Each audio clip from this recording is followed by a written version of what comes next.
तर सर्वांना जय भीम, नमो बुद्धाय. जय भीम जय भीम. अं, आपली आजची साप्ताहिक मीटिंग जी आहे ती थोडीशी वेगळी आहे. वेगळी म्हणजे आता आपली मीटिंग प्रत्येक साप्ताहिक मीटिंग जी आहे ही वेगळीच असणार आहे. त्याचा मुख्य जो जो बेस असणार आहे आपल्या मीटिंगचा, तो म्हणजे आपल्या आपल्या या सती साधनेच्या अंतर्गत किंवा जागृतीच्या कार्यशाळेच्या अंतर्गत किंवा आपण जर आता सती स्कूल ऑफ अवेकनिंग म्हणतो, याच्या अंतर्गत आपले जे काही कार्यक्रम चालू आहेत, ज्या काही मिटिंगा, वर्ग, आपल्या वर्कशॉप होतात, आपले किंवा शिबिर होतात, याच्याविषयी थोडस आपण सगळ्यांना अवगत करायचे, सगळ्यांना सांगायचे, माहिती द्यायची. सगळ्यांना म्हणजे कोणाला फक्त या मीटिंग मध्ये उपस्थित आहेत तेवढ्याच लोकांना नाही. याचं जे काही रेकॉर्डिंग होतं, याचं रेकॉर्डिंग अनेक लोक ऐकतात आणि आपले आपले काय कार्यक्रम चाललेले आहेत हे इतर लोक पण जाणून घेण्यासाठी इच्छुक आहेत असं मला वाटतं. आणि खूप लोक पाहतात.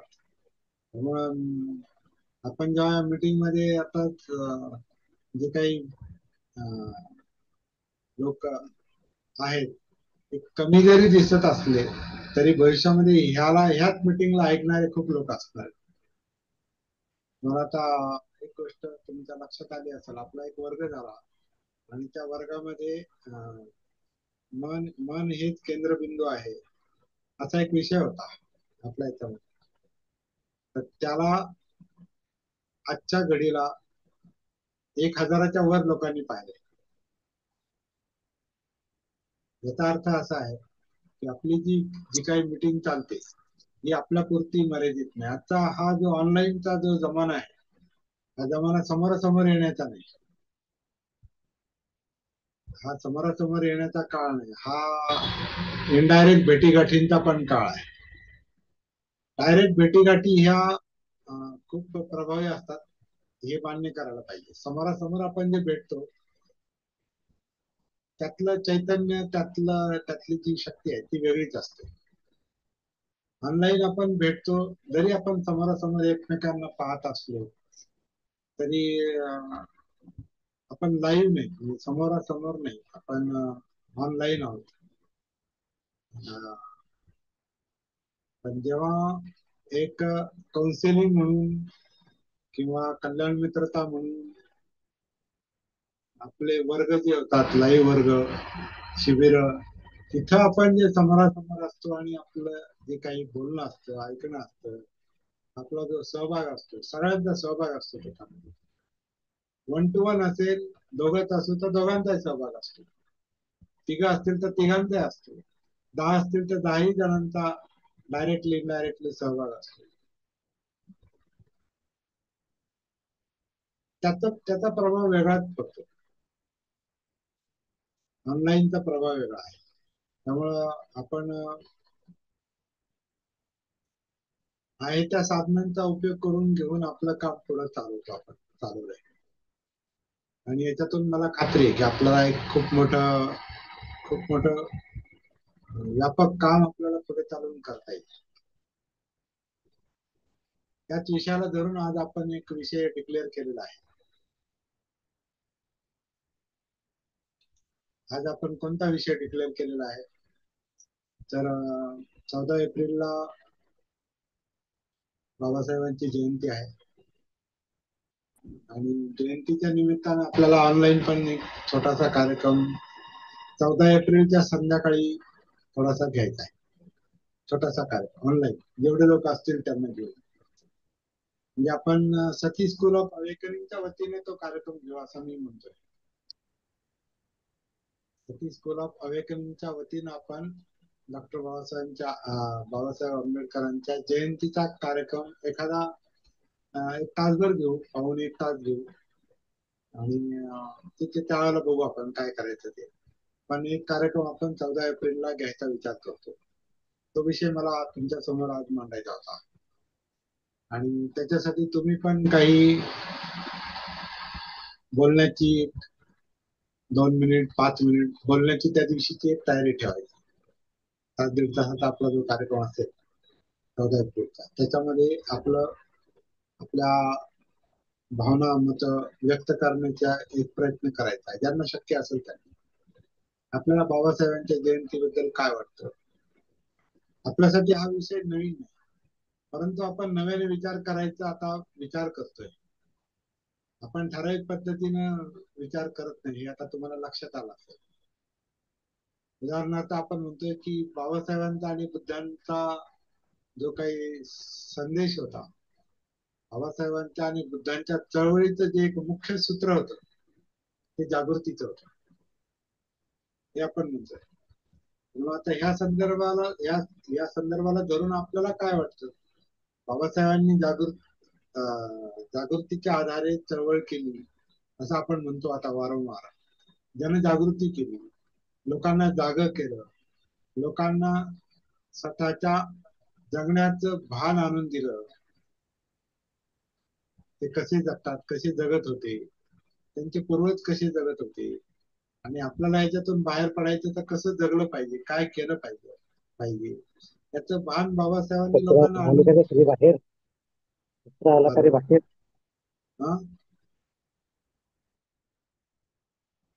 चंदन सिंग सर, तुमचं माईक चालू. काय काय म्हणायचंय का तुम्हाला? नाही नाही नाही.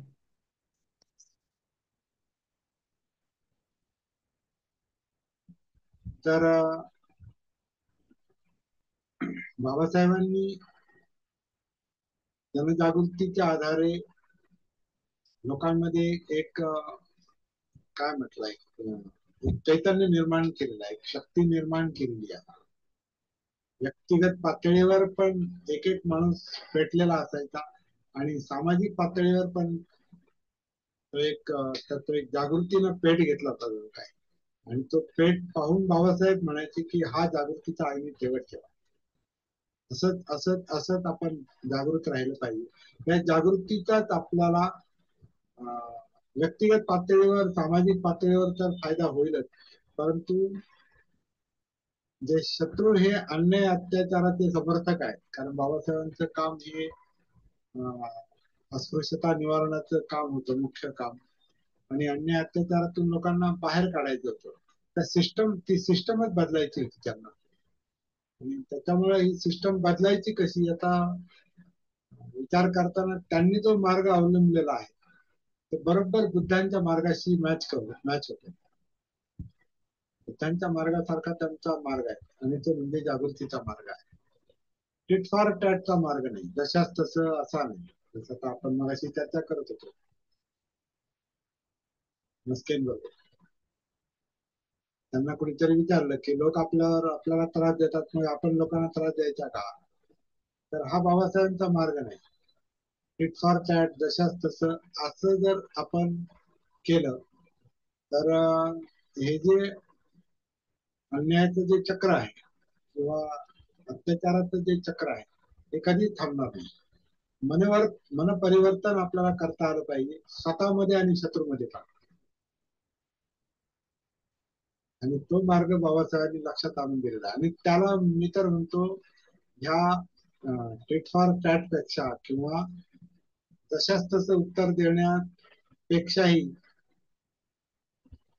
ही जी जागृतीची आणि संयमाची पद्धत आहे, सिस्टम आहे, ही जास्त धाडसाची आणि सहनशीलतेची आणि शक्ती वाढवणारी आहे. ती शक्ती खतम करणारी नाही, शक्ती वाढवणारी ही पद्धत आहे जागृतीची आणि शक्ती. तर हा एक मुख्य भाग आहे बाबासाहेबांच्या चळवळीतला. 14 एप्रिलला तुम्हाला तुमच्या पद्धतीने काय वाटतं हे तुम्ही 2-5 मिनिटं त्या ठिकाणी व्यक्त होऊ शकता, असा मी विचार करतोय. आता आपण त्याच्यावर आणखीन काही व्यक्तिगत चर्चा पण करणार आहोत. हा एक आपला विषय आहे आजचा 14 एप्रिल बद्दलचा. दुसरा मुद्दा मी जो टाकलेला आहे आपल्या इंटिमेशन मध्ये, तो आहे 14 एप्रिल म्हणजे डॉक्टर बाबासाहेबांची जयंती आणि बुद्ध जयंती. हा जो साधारण 1 महिन्याचा काळ आहे, मला वाटतं ते साधारण 28 दिवस भरतील. कारण तो 14 एप्रिल ते 12 मे, साधारण 28 दिवस भरतील. या 28 दिवसामध्ये आपण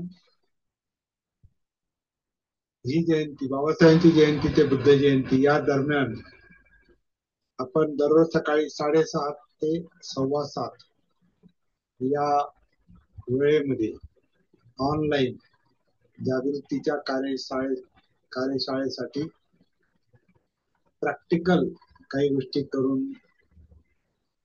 पाहणार आहोत. जे आपण करतोच आहे, परंतु आपण जरा थोडस आता सिस्टमॅटिक पुढे जाण्याची गरज आहे. ती सिस्टम आपण आपल्या वेगळ्या कार्यशाळांमध्ये किंवा आपल्या वर्गांमध्ये किंवा भेटीमध्ये पाहिलेलीच आहे. आपण ज्याला आपण लेवल 1, 2, 3 म्हणतो. लेवल 1, 2, 3 म्हणजे काय की आपण अनापानसती सुत्ताच्या आधारे आपण काम करतो. विशेषतः आपण बरेच संदर्भ आहेत त्याला, फक्त तेवढाच एका सुत्ताचा संदर्भ नाही, परंतु ते सुत्त मला एक बेस म्हणून सध्या तरी धरून चालण्यासाठी उपयुक्त वाटतं, जास्त उपयुक्त वाटतं. आणि त्यातलं एक जे आपण एक ज्याला आपण ऑनलाईन म्हणतो किंवा ज्याला आपण एक त्या सूत्रातलं सूत्र म्हणतो, जे बुद्ध धम्मातलं पण सूत्र आहे, ते सूत्र असं आहे की श्वास म्हणजे आनापान, त्याचं भान, त्याची सती, ही आनापान सती ची भावना म्हणजे प्रॅक्टिस, साधना ही महाफलदायक होते असं त्याच्यात ते पहिलं वाक्य आहे. त्याचा आपण व्यक्तिगत पातळीवर अनुभव घेण्याचा प्रयत्न केला पाहिजे, शोध घेतला पाहिजे की आनापान सती कशा प्रकारे महाफलदायक होते, काय होते त्याच्यावर, काय घडतंय नेमकं, आणि आनापान सती कशी करायची हा पण एक कथा आपला एक वेगळा मुद्दा आहे. ते ध्यान नाही, ती सती आहे, ती जागृती आहे, हा एक आपला एक वेगळा मुद्दा आहे. त्यातलं दुसरं वाक्य किंवा दुसरा संदेश असा आहे की आनापान सतीची भावना महाफलदायक तर होते, परंतु आनापान सतीची अधिक भावना प्रॅक्टिस केल्याने ती 4 सतीपट्टांना परिपूर्ण करते. हे आपण बऱ्याच वेळा पाहिलेलं आहे. ते 4 सतीपट्टान म्हणजे आपली काय आहे, कायतल्या जाणीव आहे, म्हणजे वेदना आहेत, फिलिंग आहेत, म्हणजे सुख दुःख आहे किंवा न्यूट्रल फिलिंग आहे, त्या त्या जाणीवा, त्या वेदना, ते सुख दुःख आपल्याला कायच उतरल्यावर जाणवतात. कारण आपली काय जिवंत आहे, आणि जिवंत कायेमध्ये उतरल्यानंतर त्या जाणीवा आपल्याला जवळून जाणवतात, जवळून आपल्याला अनुभवाला येतात. आपण त्याच्याशी जणू काही जागृतीपूर्वक एकरूप होतो. तर श्वासाच्या आधारे कायेमध्ये कायेतल्या या जाणीवा, वेदना आणि सुखदुःख, या सुखदुःखाचं कारण आपलं चित्त आहे. आणि चित्त म्हणजे मागच्या जसं मी बोललो मागच्या मीटिंग मध्ये, त्याला मी आतापर्यंत म्हणजे भावना असा शब्द, इमोशन्स ज्याला आपण म्हणतो, त्याला मी इमोशन्स म्हणायचो. ते इमोशन्स आहेतच, परंतु इमोशन्स पेक्षाही त्याच्यामध्ये इच्छा, आकांक्षा आणि तृष्णा जास्त आहे. चित्त म्हणजे जे चेतवता येते, आणि चेतवणं जे आहे ते तृष्णा करते, इच्छा करते. इच्छा त्याचं कारण आहे. इच्छा म्हणजे सामान्य इच्छा नाही, केवळ सामान्य इच्छा नाही. जसं आपली इच्छा आहे ना, आपण मीटिंग मध्ये आलो, ही सामान्य इच्छा आहे किंवा संयमित इच्छा आहे. परंतु ज्याला तृष्णा म्हटले बुद्धांनी, हे अज्ञानातून, अजागरूकतेतून जी तृष्णा, अतिरिक्त इच्छा, अतिरिक्त इमोशन जे आहेत, विशेषतः नकारात्मक इमोशन, हे पाहिजे ते नको, असं पाहिजे तसं नको, इतकं पाहिजे तितकं पाहिजे नको, तो जे द्वंद्व संघर्ष जो आहे तो चित्तामुळे चाललेला आहे, आणि त्याच्यामुळे सुख दुःख आहे.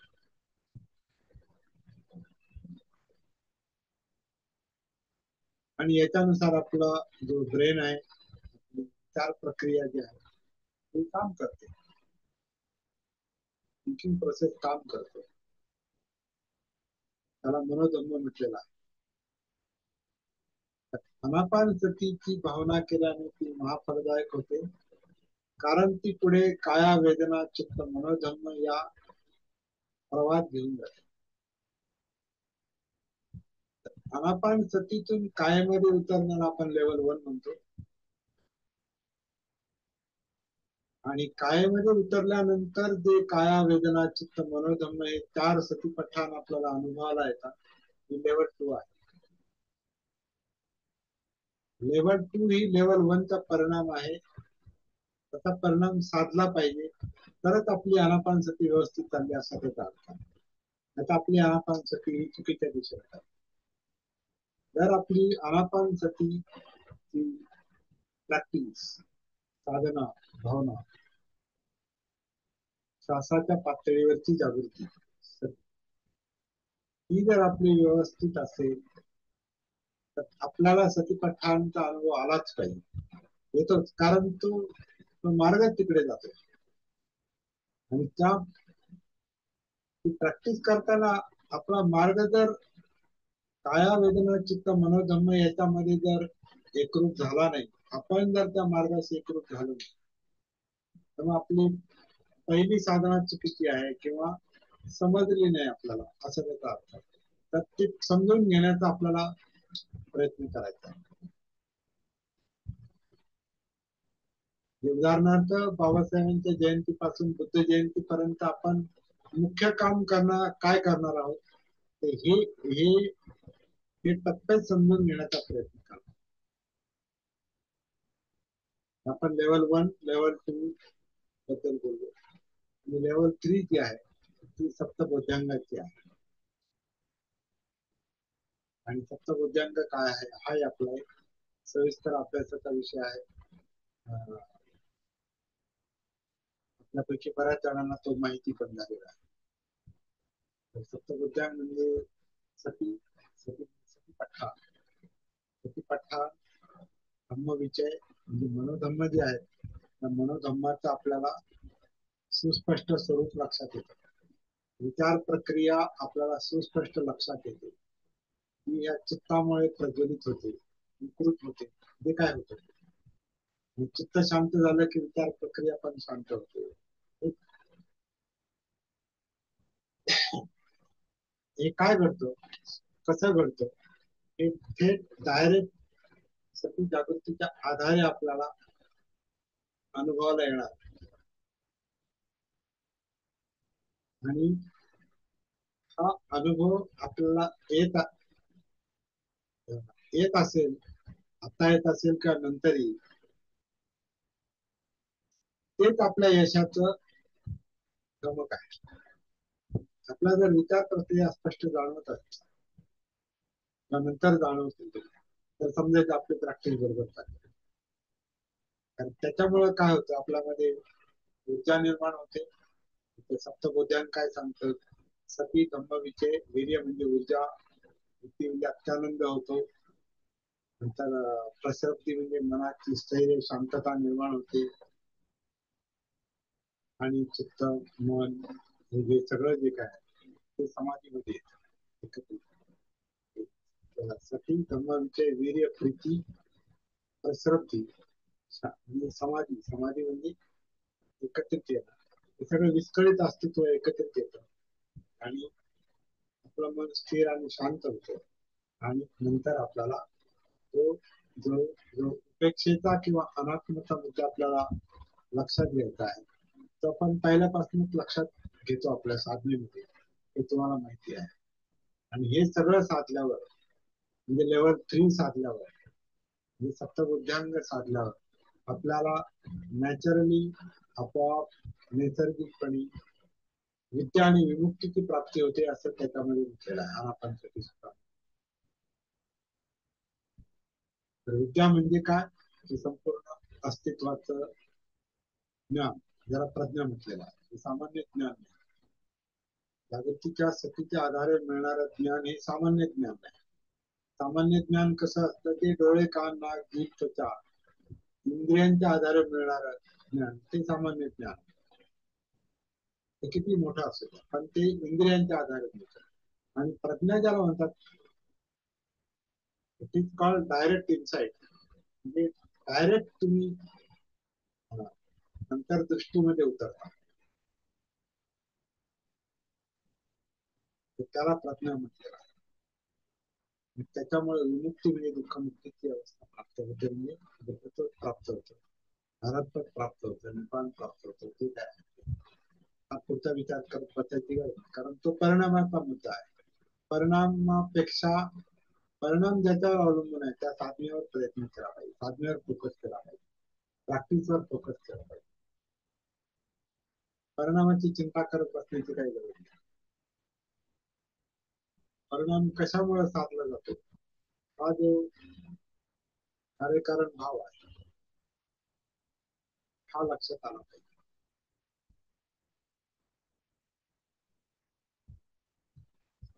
तर बाबासाहेबांची जयंती आणि बुद्ध जयंतीच्या दरम्यान आपण जे काही अभ्यास करणार आहोत पूर्ण पूर्ण करू याच्याबद्दल मला,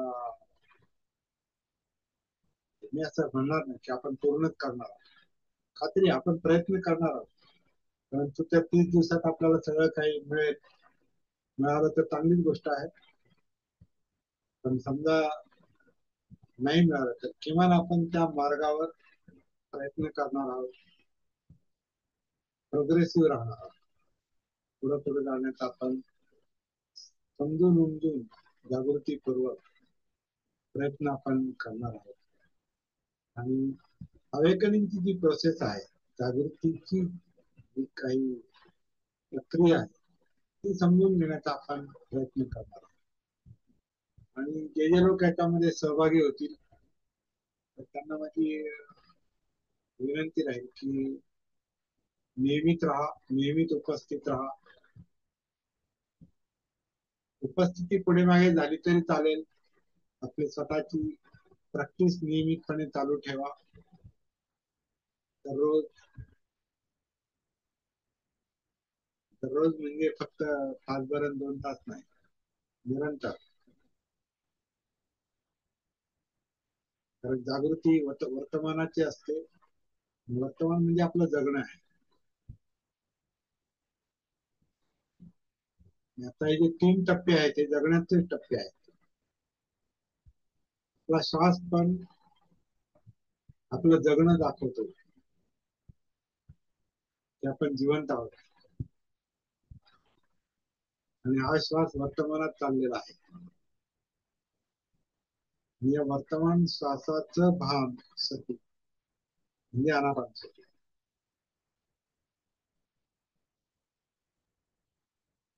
आणि माझं मत याला कोणत्याही टेक्निक नाही. आपलं शरीर आतून आत कसं श्वास घेतं सोडतं त्याचं शांतपणे, बारकाईनं, निरपेक्षपणे म्हणजे काय, मी असं करेल आणि तसं करेल, इच्छाशक्तीच्या बळावर साधना नाही करायची. ही साधना जी आहे, जागृतीची साधना जी आहे ती जे जे घडतंय त्याचं निरीक्षण आहे. या मनोकायिक अस्तित्वामध्ये, बॉडी माइंड मध्ये जे जे घडतंय त्याचं निरपेक्ष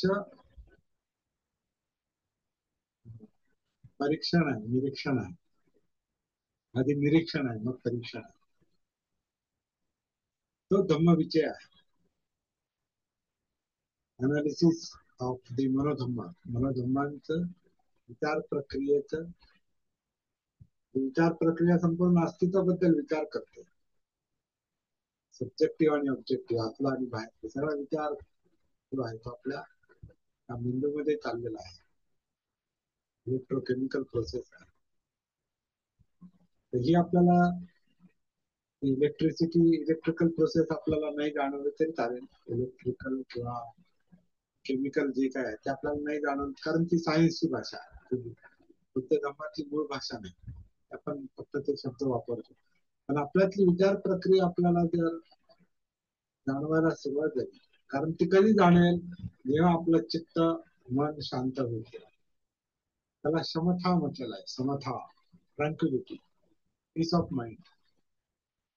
जसं आपल्याला पीस ऑफ माइंड मनाची स्थिरता, शांतता जशी आपल्याला अनुभवाला येते, तस आपल्याला ह्या बॉडी माइंड मधल्या ज्या काही ऍक्टिव्हिटीज आहेत, विशेषतः सायकोलॉजिकल ऍक्टिव्हिटी, बाकीच्या तर दिसतातच, पण सायकोलॉजिकल या कठीण असतात बघा. तर सायकोलॉजिकल ऍक्टिव्हिटीज आपल्याला त्या पीस ऑफ माइंड, ती ट्रँक्युलिटी, ती समता, शांतता आल्यानंतर जाणवते, आणि ते आपल्या साधनेतलं यश आहे. तर बुद्ध जयंतीचे, बाबासाहेबांची जयंती ते बुद्ध जयंती पर्यंत आपण 28 दिवस सर्वसाधारणपणे या विषयावर प्रॅक्टिस करणार आहोत. आणि जिथे जिथे गरज वाटेल तिथे मी थोडस बोलण्याचा प्रयत्न करणार. आणि तिथे आपल्याला वेळ जर मिळाला किंवा थोडी थांबायची तयारी असेल 10-15 मिनिटं प्रत्येक सत्रानंतर, जर 10-15 मिनिटं थांबायची जर तयारी असेल, तर आपण काही प्रश्न असतील, काही अडचणी असतील, प्रॅक्टिस लक्षात आली नसेल, त्याच्यावर आपण विचार करू शकतो, चर्चा करू शकतो. तर हे आपल्याला ते 28 दिवसातलं हे काम असणार आहे. आणि शक्य झालं तर त्या 28 दिवसांच्या दरम्यान आपले रविवारचे जे वर्ग आहेत, किंवा एक दिवसाची शिबिर होतील नाही मला माहिती नाही आता, पण आता हे उन्हाचा ताप खूप वाढलेला आहे, त्यामुळे लोकांनी इकडं तिकडं जाणं योग्य आहे नाही मला माहिती नाही. आणि आपल्या इथं वरती आपल्या हॉलमध्ये गरम पण जास्त होतं, कारण वर पत्रा आहे. जरी त्याच्यात सिलिंग असलं आणि फॅन जरी असले, तरी तिथं तापतं आणि गरम खूप होतं. त्यामुळे आपण एक दिवसाचं शिबिर तिथे घेऊ शकू की नाही मला शंका आहे. पण समजा शक्य झालं तर आपण तसाही प्रयत्न करू. रविवारचे 1-2 तासाचे वर्ग चालू राहतील, एखाद्या दिवसाचं शिबिर पण होऊ शकतं हे 28 दिवसाच्या दरम्यान, आणि त्याचा एक चांगला परिणाम होऊ शकतो. तर असं हे पुढचं प्लॅनिंग आपल्याला करायचंय. त्याच्यासाठी त्याच्यावर आज बोलावं असं मला वाटलं, तोच आपला मुख्य विषय होता. तर ज्यांना त्याच्यामध्ये 28 दिवसाच्या सत्रांमध्ये सहभागी व्हायचे, त्यांनी संकल्प करणं गरजेचं आहे की आपल्याला याच्यामध्ये यायचं, शिकायचं, शिकून घ्यायचं. आणि काय शिकून घ्यायचं म्हणजे दुसऱ्यासाठी नाही, आपल्याला आपल्या स्वतःसाठी, स्वतःचा जो काही मानसिक स्थैर्याचा, शांततेचा, प्रज्ञेचा जो काही उद्देश आहे, तो उद्देश साध्य करण्यासाठी आपल्याला हे सगळं करायचंय. उगीच आपल्याला काहीतरी बोलावलंय म्हणून जायचंय, किंवा काही काम नाही म्हणून जायचंय, असं केलं म्हणजे सिरियसली घेतलं नाही तर मग त्याचा तेवढा फायदा होत नाही. ही गोष्ट सिरियसली करण्याचीच आहे. ती जागृतीची जी साधना आहे, प्रॅक्टिस आहे, ही सिरियसली करण्याची गोष्ट आहे, लाईटली घेण्याची गोष्ट आहे. जे लोक लाईटली घेतात त्याला ते स्वतःलाच लाईटली घेतात, स्वतःच जीवनच लाईटली घेतात, आणि कसंही जगतो आपण त्याच्यामुळे. आपण लाईफ लाईफ आपण सिरियसली घेतलं तर कसंही जगतो, कसंही वागतो, काही बोलतो, काही करतो, त्याला काही धरबंध नसतो, त्याला काही दिशा नसते. बाबासाहेबांचं बुद्धांचं काम कधी दिशाहीन नव्हतं, दिशा होती. अडचणी प्रत्येकाला असणार आहे, तरी पण जीवनाला दिशा देता आली पाहिजे. अडचणी नाहीत असं कधीच होणार नाही, कोणत्याच काळात घडले नाही, तरी जीवनाला दिशा देण्याचा प्रयत्न केला पाहिजे, योग्य दिशा स्वतःच्या जीवनाला. आणि स्वतःच्या जीवनाला दिशा दिली तरच आपण इतरांच्या जीवनाची जबाबदारी घेऊ शकतो, किंवा त्यांना उत्तेजन, प्रेरणा देऊ शकतो. आता आपण स्वतःच विस्कळीत आहोत, स्वतः दिशाहीन आहोत, आणि मी समाजाचं काम करेल, अशक्य आहे, इम्पॉसिबल. त्यामुळे आधी स्वतःची जबाबदारी, मग इतरांची जबाबदारी. तर हे आपलं मुख्य काम.